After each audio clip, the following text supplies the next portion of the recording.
হঠাৎ আদ্রিয়ানের কণ্ঠে এমন মিথ্যা অজুহাত শুনে অবাক হয়ে যায় মেঘ। চোখ বড় বড় করে রাগী দৃষ্টিতে তাকায়, কিন্তু আদ্রিয়ান যথেষ্ট শান্ত আর ঠোঁটের কোণায় মৃদু হাসি।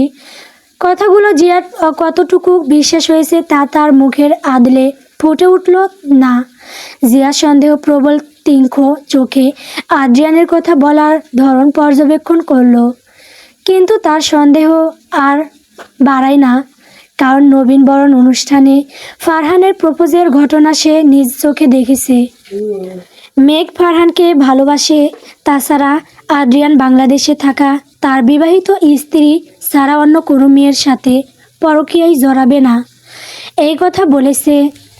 যদিও আদ্রিয়ানের কথা এখনও জিয়ার বিশ্বাস হয় না। চুপচাপ দাঁড়িয়ে থাকা জিয়ার প্রতিটা পদক্ষেপ আদ্রিয়ান পর্যবেক্ষণ করে। পরিস্থিতি নিজ আয়ত্তে নিয়ে আসার জন্য পুনরায় সে প্রশ্ন করে, জিয়া, তুমি এখানে কি করছো এত সকালে? আদ্রিয়ানের প্রশ্নে জিয়ার হুঁশ ফিরে। জিয়া উত্তর দেয়, কেন আদ্রিয়ান, আমি কি এ বাসায় আসতে পারি না? অবশ্যই আসতে পারো, চলো ড্রয়িং রুমে বসে কথা বলি। তুমি কি সকালে নাস্তা করেছো জিয়া? মাথা নাড়িয়ে হ্যাঁ বোধক সম্মতি দিয়ে বলে উঠে, সকালে নাস্তা করে বাসা থেকে বের হয়েছি। হঠাৎ জিয়ার ওপর আদ্রিয়ানের যত্নশীল হয়ে যাওয়ার বিষয়টা নজর এড়ায় না মেঘের। রাগে দাঁত কটমট করে তাকায় সে পাশের থাকা আদ্রিয়ানের দিকে। সাহস কত বড়, নিজের বইয়ের সামনে অন্য মেয়ের প্রতি কেয়ার দেখাচ্ছে। রাগে হিংসায় মেঘের শরীর জ্বলে ওঠে, আর চোখে আদ্রিয়ান তাকায় মেঘের দিকে। রাগে জল করে ওঠা মেঘের দুই চোখ দিয়ে যেন ভস্ম করে দিবে তাকে। ভয়ে শুকন ঢোক গিলল আদ্রিয়ান। এই মুহূর্তে রান্নাঘরে থাকা নিরাপদ নয়, তার জীবন ঝুঁকির মধ্যে পড়ে যাবে। আদ্রিয়ান ভয়ে কণ্ঠ তাড়াহুড়ো করে বলে ওঠে, মেঘ, তুমি নাস্তা টেবিলে দাঁড়াও, আমি আর জিয়া ড্রয়িং রুমে গেলাম। আদ্রিয়ান আর কথা বাড়ায় না, দ্রুত বড় বড় পা ফেলে রান্নাঘর থেকে বের হয়ে যায়। পিছনে জিয়াও যায়, কিন্তু হঠাৎ রান্নাঘরের দরজায় গিয়ে জিয়া পিছনে ঘাড় ঘুরিয়ে বলে ওঠে, মেঘ, পাউরুটি আবার পুড়িয়ে ফেলো না, সাবধানে নিয়ে এসো। আদ্রিয়ান কিন্তু পোড়া খাবার খেতে পারে না, ওর কষ্ট হবে।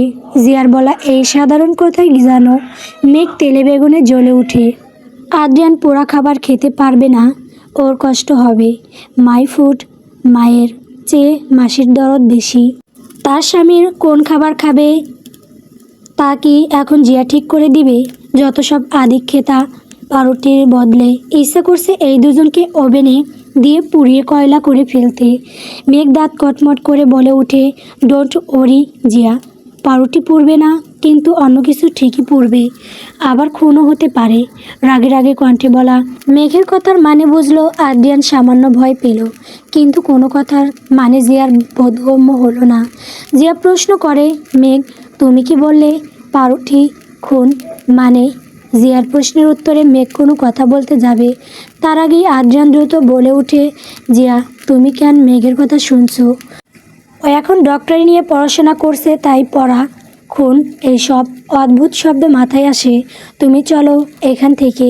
দ্রুত জিয়ার হাত ধরে রান্নাঘর থেকে বের করে নিয়ে যায় আদ্রিয়ান। মেঘ তার হাত মুষ্টিবদ্ধ করে রাগ নিয়ন্ত্রণ করার চেষ্টা করে। রাগে জেদে পাশে থাকা টেবিলের শব্দ করে ঘুষি দেয়। হাতে মৃদু ব্যথাও পায়, কিন্তু শরীরে থাকা রাগের চেয়ে ব্যথার পরিমাণ খুবই সামান্য। এরপর ওভেনে থেকে পাউরুটি বের করে খাবারের প্লেটে সাজিয়ে রাখে। সিদ্ধ ডিম আর পাউরুটি হাতে নিয়ে রান্নাঘর থেকে বের হয়ে আসে। ড্রয়িং রুমের সোফায় আরাম করে বসে গল্প করছে আদ্রিয়ান আর জিয়া। তারা দুজন হাসপাতালের বিষয়ে কথা বলছে। জিয়ার সুইসাইড সহ আরও বিভিন্ন কারণে হাসপাতাল থেকে রিজাইন করেছিল আদ্রিয়ান, তাই হাসপাতালের বিষয়ে কথা বলতে এসেছে। তবে জিয়ার মূল উদ্দেশ্য ছিল আদ্রিয়ানের সাথে দেখা করা। বারবার আদ্রিয়ানের দুই চোখ রান্নাঘরে থাকা মেঘকে দেখার চেষ্টা করছে। তাদের দুইজনের কথা বলার মাঝে মেঘ উপস্থিত হয় আর বলে, আদ্রিয়ান স্যার, খাবার রেডি হয়ে গেছে, টেবিলে আসুন। আদ্রিয়ান মেঘের দিকে তাকায়, মুখ ভেংসি কাটে মেঘ। জিয়া বলে, আদ্রিয়ান তুমি খাবার খেতে যাও, আমি সোফায় বসে অপেক্ষা করব। সোফায় সেরে উঠে দাঁড়ায় আদ্রিয়ান, খাবার টেবিলে যাওয়ার উদ্দেশ্যে পা বাড়ায়।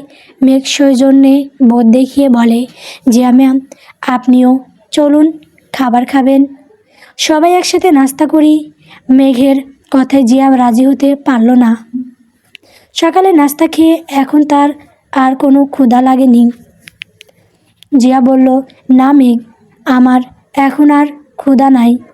সকালে নাস্তা করে বাড়ি থেকে বের হয়েছি, সামান্য নাস্তা হলেও সরি মেঘ, বাট এখন সম্ভব হবে না, আমার পেটে একটুও জায়গায় অবশিষ্ট নাই। তোমরা যাও, নাস্তা করো। মেঘ আর জোর করলো না, খাবার খেতে টেবিলে চলে গেল। জিয়া সোফায় বসে পাশে থাকা রিমোট দিয়ে টিভি ছেড়ে দিয়ে ইংলিশ মুভি দেখা শুরু করে দিল। টেবিলে বসে আদ্রিয়ান পাউরুটি হাতে নিয়ে খুব মনোযোগ সহকারে দেখছে, নাক দিয়ে শুকে নেয়। রাগে প্রতিশোধে যদি মেঘ কোনো পুরা নষ্ট পাউরুটি খেতে দেয়, তখন আবার খাবারের ইঁদুর মারার বিষ মিশিয়ে দিতে পারে। আদ্রিয়ান তাই সতর্কতার সহিত পাউরুটি পর্যবেক্ষণ করতে থাকে। খাবার টেবিলে উপস্থিত হয় মেঘ। পাউরুটির দিকে তীক্ষ্ণ দৃষ্টিতে আদ্রিয়ানকে তাকিয়ে থাকতে দেখে মেঘ অবাক হয়। কিছুক্ষণ পর ঘটনার মানে বুঝল। এগিয়ে এসে পাত্রে থাকা পাউরুটি আদ্রিয়ানের প্লেটে দিয়ে বলে, পাউরুটি পোড়া বা নষ্ট নয়, মেঘ কোনো মানুষকে পোড়া রুটি খাইয়ে কষ্ট দিতে পারবে না। নাটক বাদ দিয়ে খাবার খাওয়া শুরু করেন। মেঘের কাট কাট গলায় বলা কথা শুনে আদ্রিয়ান তবে পাউরুটির মধ্যে কোনো সমস্যা নাই এ কথা শুনে খুশি হয়। দ্রুত মুখে নিতে খেতে শুরু করে, চেয়ার টেনে বসে নিজের প্লেটে। খাবার নিয়ে মেঘ বলে, রান্নাঘরে ইঁদুর মারার বিষ ছিল না, তাই পাউরুটিতে দেয়নি, কিন্তু এরপর থেকে দেখছি মানুষ মারার বিষ কিনে নিয়ে আসতে, কারণ ইঁদুরের চেয়ে মানুষের উপগ্রহ বাড়ছে আমার জীবনে। হঠাৎ মেঘের এমন কথা আদ্রিয়ান কেসে ওঠে, তার গলায় খাবার আটকে যায়। মেঘ রাগে চোখে তাকায় আদ্রিয়ানের দিকে। শুকনো পাউরুটি গলায় আটকে যাওয়ায় দ্রুত গ্লাস থেকে পানি ভরে ডক ডক করে খায় আদ্রিয়ান। এরপর করুণ চোখে মেঘের দিকে তাকিয়ে বলে, বউ রাগ কেন করছো, তুমি আমার না লক্ষ্মী বউ। আদ্রিয়ানের মন গলান কথায় রাগ শান্ত হয় না মেঘের। মেঘ বলে, বেশি কথা না বলে চুপচাপ খাবার খান, না হলে কিন্তু এই টেবিলে খাবারও থাকবে না আর এই দুনিয়ার আপনিও থাকবেন না। আদ্রিয়ান আর কথা বাড়ায় না, চুপচাপ খাবার খেতে শুরু করে দেয়। জিয়া ফুল ভলিউমে টিভিতে মুভি দেখছে, সে কিছুই শুনতে পায়নি। টেবিলে বসে সকালে নাস্তা করছে মেঘ আর আদ্রিয়ান। প্রায় পিটপিট করে আর চোখে তাকায় মেঘের দিকে, কিন্তু মেঘের সম্পূর্ণ মনোযোগ দিয়ে খাবার খাচ্ছে। হঠাৎ মাথায় এক দুষ্ট বুদ্ধি চলে আসে আদ্রিয়ানের। টেবিলের নিচ দিয়ে ধীরে ধীরে পা এগিয়ে দিয়ে আঙুল রাখে মেঘের পায়ের ওপর, এরপর আঙুল দিয়ে আলতো করে ছুঁয়ে দেয়। মেঘ সবই বুঝতে পায়। সিদ্ধ ডিমে কামড় বসায় আর আঙুল দিয়ে মেঘের পায়ে পাতার আশেপাশে ছুঁয়ে দিচ্ছে আদ্রিয়ান। কিন্তু মেঘকে শান্ত থাকতে দেখে তার সাহস একটু বাড়ে। পায়ের আঙুল যখন ধীরে ধীরে একটু ওপরে উঠতে যাবে, তখন হঠাৎ পা দিয়ে শক্ত করে চাপে মেঘ। আকস্মিক এমন আক্রমণে ব্যথায় কুঁকড়ে উঠে আদ্রিয়ান, খুব জোরে লেগেছে তার পায়ে। তার কণ্ঠ থেকে বের হয়ে আসে মৃদু আর্তনাদ। টিভির স্ক্রিনে তখন অ্যাডভান্স চলছিল, যার জন্য জিয়া সাউন্ড কমিয়ে দেয়। আদ্রিয়ানের মুখ থেকে নিঃসৃত মৃদু আর্তনাদ তার কানে পৌঁছায়। জিয়া পিছনে ফিরে তাকিয়ে বিচলিত কণ্ঠে বলে ওঠে, আদ্রিয়ান কি হয়েছে তোমার, কোথায় ব্যথা পেয়েছো তুমি? জিয়ার কথার উত্তরে আদ্রিয়ান কোনো কথা বলতে পারল না। খাবার প্লেট থেকে দৃষ্টি সরিয়ে কিলার টাইপের লোক দিয়ে বলে ওঠে, আদ্রিয়ান স্যার সত্যি কি হয়েছে আপনার? খাবার কি গলায় আটকে গেছে? দুজনের প্রশ্নের কোনো উত্তর খুঁজে পেল না আদ্রিয়ান। ব্যথা তো দৃষ্টি নিয়ে দাঁত কটমট করে তাকায় মেঘের দিকে, এরপর মিথ্যা বলে ওঠে, পাউরুটি খুব শক্ত ছিল, গলায় আটকাতে গিয়েছিল, তাই গিলতে কষ্ট হচ্ছে। আদ্রিয়ানের কথা শুনে জিয়া বলে ওঠে, আদ্রিয়ান, পাউরুটি আস্তে চিবিয়ে খাও, আর গলায় ভাজলে বেশি করে পানি খাবে। জিয়ার কথা মেঘ রিপিট করে বলে ওঠে, অবশ্যই আদ্রিয়ান স্যার, খাবার ধীরে সুস্থে খাওয়া উচিত। দুই নারীর কথায় সম্মতি দিয়ে আদ্রিয়ান মাথা নাড়িয়ে বলে ওঠে, হুম, এখন থেকে অবশ্যই ধীরে সুস্থে খাবো খাবার। প্লেটে থাকা খাবার খায় আর মিটমিট করে হাসতে থাকে মেঘ। আদ্রিয়ান দীর্ঘ নিঃশ্বাস ছেড়ে পুনরায় খাবার খাওয়া শুরু করে দেয়। আজ মেঘের থেকে দূরে থাকতে হবে, না হলে ওর কপালে বিপদ আছে। জান বাঁচান ফরজ। ড্রয়িং রুমে বসে ফুল ভলিউমে টিভিতে ইংলিশ মুভি দেখছে জিয়া। তার সম্পূর্ণ মনোযোগ এখন টিভির ওপর। সকালের নাস্তা শেষ করে আদ্রিয়ান ড্রয়িং রুমের সোফায় বসে জিয়ার থেকে সামান্য দূরত্ব বজায় রেখে টেবিলে এত ঠালা বাসন গুছিয়ে রাখছিল মেঘ।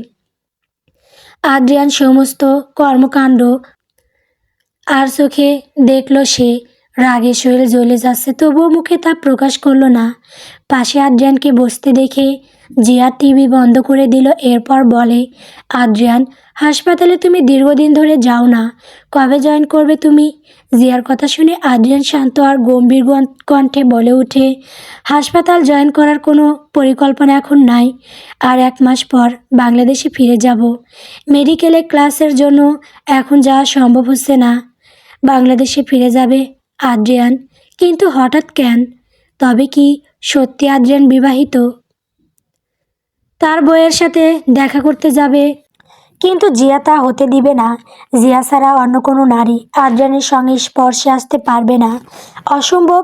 তার ভালোবাসার মানুষকে নিজের করে পেতে জিয়া খুন অবধি করতে পারে। আদ্রিয়ান শুধুমাত্র জিয়ার, অন্য কারো নয়। জিয়ার মুখে তার মনের হিংস্রতা আর জেদ প্রকাশ পায়, যা আদ্রিয়ানের নজর এড়ায় না। জিয়া ঠিক কতটা সাইকো তা আদ্রিয়ান জানে। যতদিন না জিয়ার কোনো পার্মানেন্ট ব্যবস্থা করতে পারছে, ততদিন মেঘের পরিচয় তার লুকিয়ে রাখতে হবে।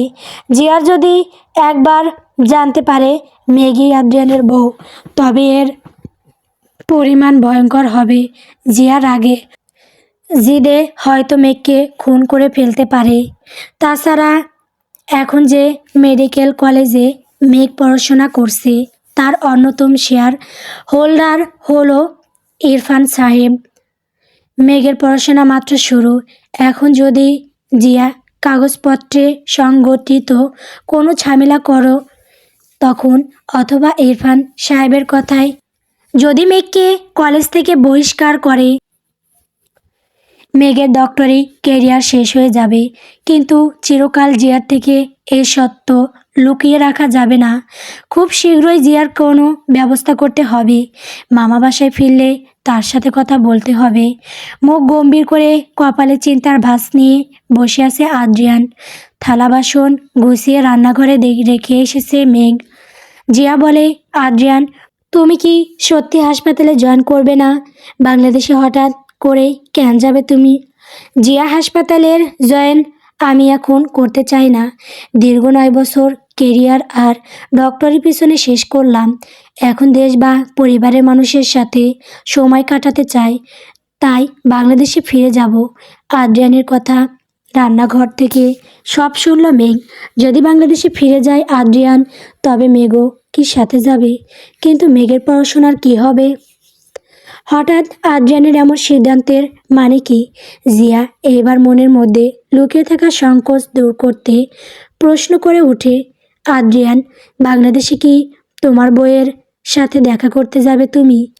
তার সাথে নতুন করে সংসার শুরু করবে?